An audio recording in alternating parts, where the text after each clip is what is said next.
मुझे अपने पढ़ाई के लिए शहर आना पड़ा क्योंकि पास के गांव में कोई कॉलेज नहीं था। यहाँ मुझे एक रिश्तेदार का बिना किराए का कमरा मिल गया। आसपास निर्धन लोगों के घर थे और अकेले होने के कारण सारे काम मुझे खुद ही करने पड़ते थे। खाना बनाना, कपड़े धोना, घर की सफाई करना और सबसे बुरा, बर्तन धोना। कुछ दिन बाद एक पड़ोसी लड़की अपने छोटे भाई के साथ मेरे रूम पर आई और पूछा, क्या तुम मेरे भाई को ट्यूशन पढ़ा दोगे?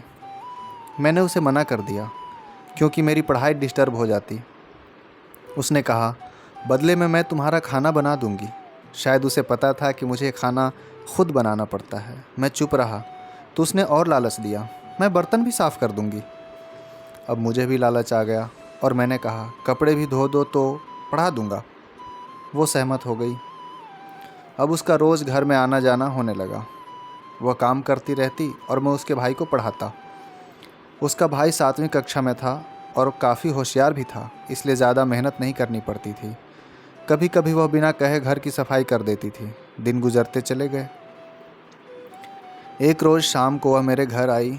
उसके हाथ में एक बड़ी सी कुल्फ़ी थी। मुझे दी तो मैंने पूछा, कहाँ से लाई हो? उसने उदास चेहरे से जवाब दिया, आज बरसात होने के कारण कुल्फ़ियाँ नहीं बिक पाई। मैंने फिर कहा, मगर तुम्हारे पापा तो समोसे टिक्की का ठेला लगाते हैं।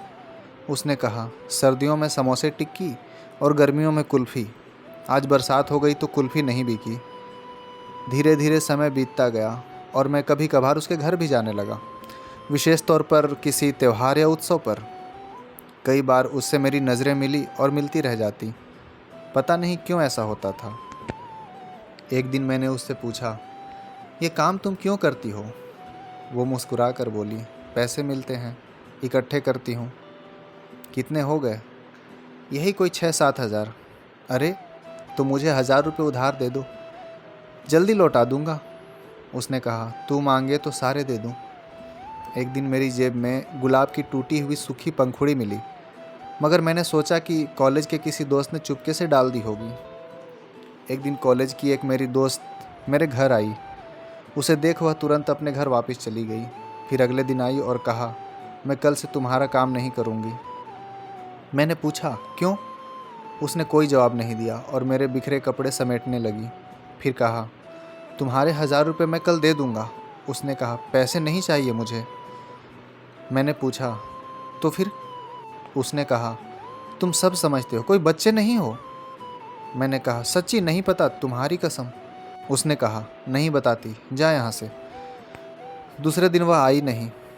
मैंने जैसे तैसे खाना बनाया और कॉलेज चला गया। दोपहर को आया तो उसके घर गया। पता चला कि वह बीमार है। मैं उसके पास गया तो उसने मुंह फेर लिया। मैंने उससे पूछा, दवाई ली? उसने कहा, नहीं।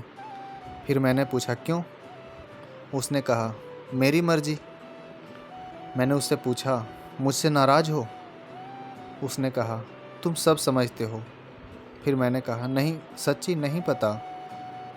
फिर उसकी मम्मी आई और हम उसे हॉस्पिटल ले गए।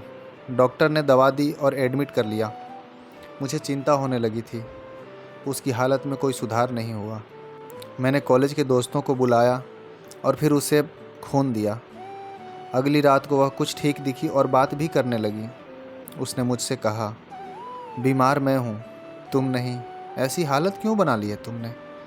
मैंने कहा, तू ठीक हो जा पहले। उसने उदास होकर पूछा, मैंने एक दिन तुम्हारी जेब में गुलाब डाला था, तुम्हें मिला? मैंने कहा, गुलाब की पंखुड़ियाँ मिली तो थीं। मैंने सोचा कॉलेज के किसी दोस्त ने मजाक किया होगा। फिर वो हंसने लगी। उस रात को उसने कहा, एक बार गले लग जाओ, अगर मर गई तो ये आरज़ू बाकी ना रह जाए। मैं उसके करीब गया और वो मुझसे लिपट गई, फिर सो गई। सुबह मैं उठ गया पर वो नहीं उठी। वो इस संसार को छोड़कर जा चुकी थी।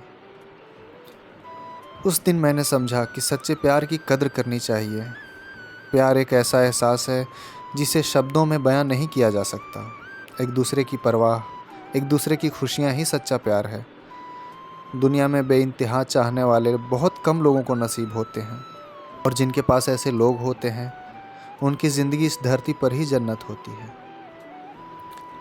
और रोचक कहानियाँ सुनने के लिए हमारे YouTube चैनल को सब्सक्राइब करें।